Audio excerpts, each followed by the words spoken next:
بسم اللہ الرحمن الرحیم السلام علیکم ورحمۃ اللہ وبرکاتہ۔ سورۃ النساء آیت نمبر 23 اور 24 میں ان آیات کا اردو ترجمہ پڑھوں گا اور آپ اسے غور سے سنیے۔ بسم اللہ الرحمن الرحیم۔ تم پر حرام کی گئی ہیں تمہاری مائیں اور تمہاری بیٹیاں اور تمہاری بہنیں اور تمہاری پھوپھیاں اور تمہاری خالائیں اور تمہاری بھتیجیاں اور تمہاری بھانجیاں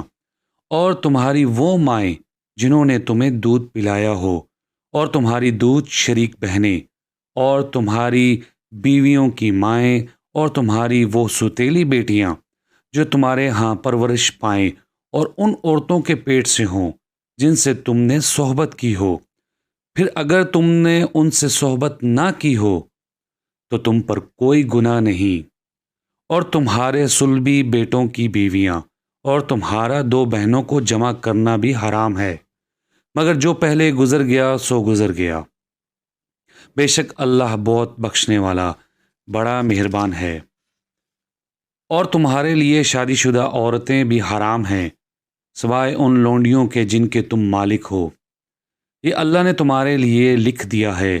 اور ان کے علاوہ جو عورتیں ہیں وہ تمہارے لیے حلال کر دی گئی ہیں، شرط یہ ہے کہ تم اپنے مال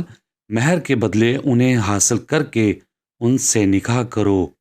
اور تمہاری نیت بدکاری کی نہ ہو، پھر جن سے مہر کے عوض تم فائدہ اٹھاؤ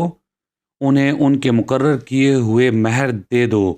اگر تم مہر مقرر کر لینے کے بعد اس میں کمی بیشی پر راضی ہو جاؤ